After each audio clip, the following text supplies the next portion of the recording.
Guys तो स्वागत है आपका जीरो बाई के चैनल पे। ये है वाइल्ड रैंकर के एपिसोड नंबर 13। तो शुरू करते हैं। तो वाइल्ड रैंकर के एपिसोड 13 की शुरुआत होती है और हम देखते हैं भाई और ल्यूक को, जो कि यहाँ पे आगे तरफ बढ़ रहे होते तो उन्हें वही बीस्ट वो यूनिकॉर्न मिलता है जिसका सींग होता है। तो साथ ही वो दोनों उसकी तरफ देखते हैं, कहता है क्या मुझे इसको हराना पड़ेगा? तो लड़की कहती है नहीं, कोई भी जरूरत नहीं है, ये एक रॉयल हॉर्न है, रेयर स्पीशीज में रैंक 4 है और ये इंस्टिक्शन पे बहुत ज्यादा आ चुका है क्योंकि इसको हंट किया जाता है, इसको मार दिया जाता है। तो कहती है कि लगता है जैसे अभी ये बेबी है और मेरे ख्याल से मुझे इसको ट्रीट करना चाहिए। तो लॉय कहता है क्या तुम इसको ट्रीट कर सकती है? तो लड़की कहती है हाँ, वो उसको ट्रीट कर सकती है क्योंकि उन्हें ये सारी चीज़ों के बारे में सिखाया गया है कि इसमें बेसिक मेडिसिन का यूज़ होने वाला है, तो मैं इसका ट्रीटमेंट आसानी के साथ कर सकती हूँ। लगता है जैसे अभी के लिए हमको एक बेस को यहीं पे सेट करना होगा जिससे आज के लिए हम इसका ट्रीटमेंट कर सकें कि एक बच्चा है तो इसको मैं ऐसे तो बिल्कुल नहीं छोड़ने वाली, ऐसे जख्मी हालत में, तो मैं इसका ख्याल रखूँगी और उसको ट्रीट करूँगी। तो हमारा लॉय भी कहता है चल ठीक है मैं समझ गया। तो लियो को चलाते हुए कहने लगती है कि मैंने तुम्हें बताया था ना पहले भी, हमारा काम है यहाँ पे इकोलॉजिकल सर्वे करना, इसकी प्रोटेक्ट करना भी, यानी इस जानवर को बचाना भी ये इकोलॉजिकल सर्वे में आता है। चाहती हूँ कि तुम इसकी पूरी तरह से रक्षा करना और मैं नहीं चाहती कि यहाँ पे और ज्यादा जख्मी हो क्योंकि एक रेयर स्पीशीज से जल्दी इंस्टिंक्ट भी हो सकता है अगर हम इसका ठीक से प्रोटेक्शन नहीं करते। तो साथ ही दिखाते रात हो जाती है और वो लोग वहीं सो रहे होते हैं। तो यूनिकॉर्न भी उस लड़की के साथ ही सो रहा होता है, जबकि हमारा लॉय को दिखाते हैं जो कि प्रैक्टिस करते हुए कहता है मिडल लोटस। मिडल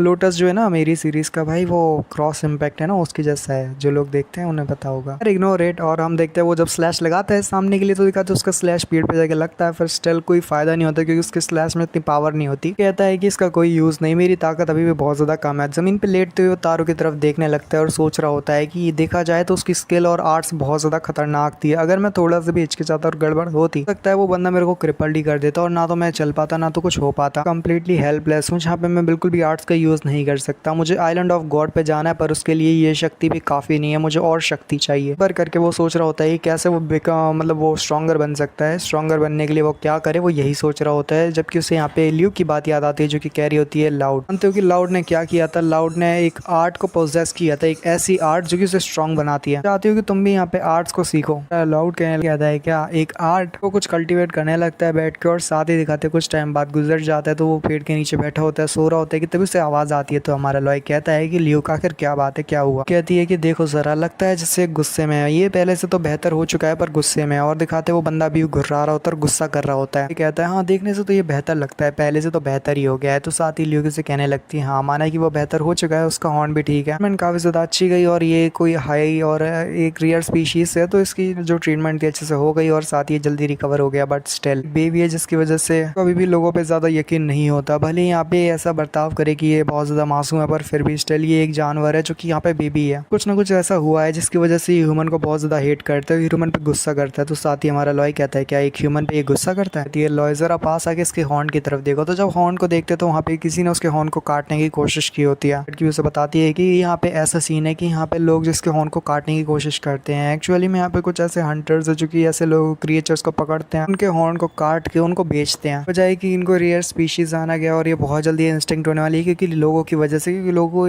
जो जितने भी लोग हैं वो इसका हंट ज्यादा करते हैं। ऐसे जो स्पीशीज है बहुत ज्यादा कम बची है, लोग सीक्रेटली इनको हंट करते हैं क्योंकि इस पे बैन लगाया गया है कि आखिर कोई भी हो पर ऐसी स्पीशीज को हमला नहीं करेगा और हंट नहीं करेगा। अगर गया मतलब पकड़े गए तो आपको जेल में डाल दिया जाएगा। चल फिर भी लोग सीक्रेटली इन सबको हंट करते हैं और इन जो हॉर्न है यूनिकॉर्न जैसे मॉन्स्टर्स, इनको पकड़ के उनके हॉर्न को बेचते हैं। अंडरवर्ल्ड में ये सारी ट्रेड वगैरह होती है। और साथ ही दिखाते हैं वो जब हमला करने के लिए आगे बढ़ता है ल्यूक के ऊपर, वह अपनी तलवार को सामने करके आसानी के साथ उसके हमले को ब्लॉक कर देता है। और साथ ही हॉर्न भी बहुत ज्यादा घबरा जाता है जब हमारे ल्यूक की तरफ देखता है। की तरफ देखने के बाद वो बंदा इतना ज्यादा घबरा जाता है कि वो भागने लगता है। तो ल्यूक कहने लगती है नहीं ऐसा नहीं हो सकता, उसको भागने मत दो। तो साथ ही हमारा लॉय कहने लगता है कि अच्छा ही अगर वो चला जाता है तो उसको चेस करने वाली। तो लड़की कहती है हाँ मुझे करना ही पड़ेगा, वो भी पूरी तरह से रिकवर नहीं हुआ, अगर ऐसी कंडीशन में भागा तो कोई जानवर उस पर हमला करके उसे मार देगा। कहती है कि लॉय इन्फॉर्मेशन के लिए बता दो कि हम यहाँ पे इकोलॉजिकल सर्वे के लिए आए हैं और मैं तुम्हें बताना चाहती हूँ कि प्लीज उसकी जान बचाओ, उसको प्रोटेक्ट करो, अगर ऐसा नहीं हुआ तो फिर दिक्कत हो जाएगी। जल्दी जाओ उसे पकड़ो क्योंकि ये हमारे सर्वे के अंदर आता है जहाँ पे अगर तुम्हें पॉइंट्स को बढ़ाने हैं तो तुम्हें ऐसा करना ही पड़ेगा, भले तुम ना करना चाहो तब भी। तो साथ ही हमारा लॉय भी तैयार होता है अपने कपड़े पहन के और कहता है अच्छा ठीक है आगे बढ़ता हूँ, उसको पकड़ के अभी लाता हूँ। तो साथ ही हमारी लोग भी कहती है हाँ केयरफुल रहना लॉय। पॉइचर्स करके कुछ कहती है कि यहाँ पे कुछ पॉइचर्स हो सकते हैं इस फॉरेस्ट के अंदर। अरे लॉय कहने लगता है अगर पॉइचर मुझे मिले तो फिर मैं क्या करूँ, मेरे को क्या करना चाहिए? अगर मैं उनको हरा दूंगा तो मेरा रैंक अप हो जाएगा क्या? तो लड़की कहती है देखा जाए वो अपोनेंट की कैपेबिलिटीज पे डिपेंड करता है, हाँ ये पॉसिबिलिटी भी है कि हाँ ऐसा हो सकता है। लॉय कहने लगता है अच्छा ठीक है मैं समझ गया। और वो आगे तरफ बढ़ जाता है और बड़ी स्पीड के साथ आगे बढ़ते उसको पकड़ने की कोशिश करता है और कहता है कि मैं डिफीट करूंगा सबको जो भी मेरे सामने सामने आएगा। अपना रैंक को जल्दी से जल्दी इंक्रीज करना है और बड़ी तेजी के साथ आगे बढ़ते हुए कह रहा होता है मैं ठीक से देख नहीं पा रहा पर फिर भी वो सामने की तरफ ही भाग के गया है, मैं अगर जल्दी जाऊंगा तो मैं उसको पकड़ सकता हूँ। आगे की तरफ बढ़ने लगता तो सामने से एक एरो आके उसके पैर के जस्ट लगने वाला होता है, पर हमारे हीरो के सेंसेस काफी ज्यादा तेज होते हैं जिसकी वजह से आसानी के साथ वो डॉज कर लेता है और पीछे से एक तलवारबाज आता है और कहता है कि लड़के तेरा मिसफॉर्चून है, माफ करना बच्चे पर आज मेरा ना मूड बहुत ज्यादा खराब है, इसलिए मैं तेरे ऊपर बहुत ज्यादा गुस्सा करने वाला हूँ और तेरे को छोड़ूंगा नहीं इतनी आसानी के साथ। तो भी रेडी होता है और अपने ऑरा को रिलीज करते उसके हमले को ब्लॉक करता है, जिससे वो बंदा भी हैरान होता है कि एक सेकंड के लिए तो जैसे मैं उसकी गर्दन काटने वाला था, फिर अचानक इतनी स्पीड के साथ उसने कैसे अपने आप को ब्लॉक किया है कि इसके पुराना का कलर मैं देख सकता हूँ, इसका इतना ज्यादा पुराना कलर रिलीज हो रहा है एक सेकंड। ये तो अपने हाथ को ऊपर करता है और कहता है अरे लड़के जरा एक सेकंड के लिए रुक तो जा। तो साथ ही हमारे लॉयस की तरफ देखते हैं और कहता है ये वॉइस तो कहीं सुनी सुनी सी है, तो ये वही बंदा रहता है और यहाँ पे जो पीछे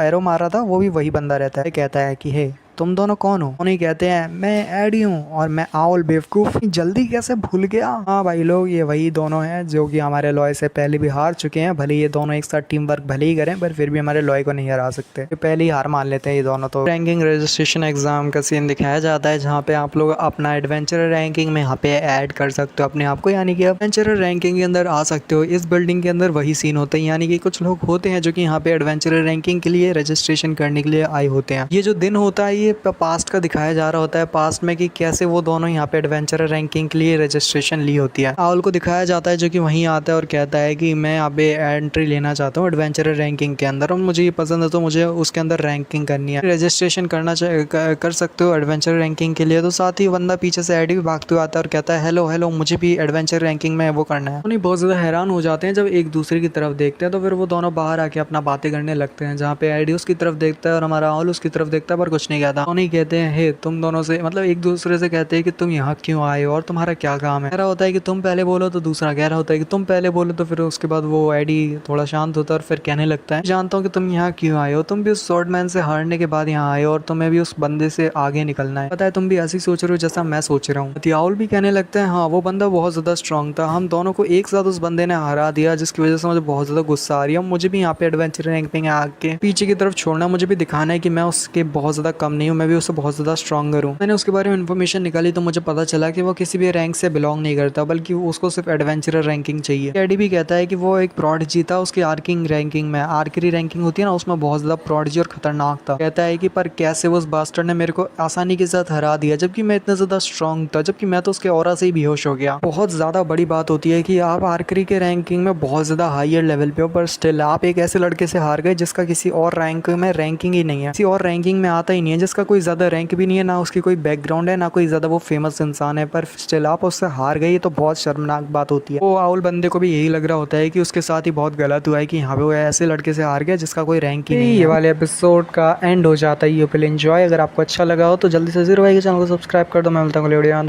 बाय।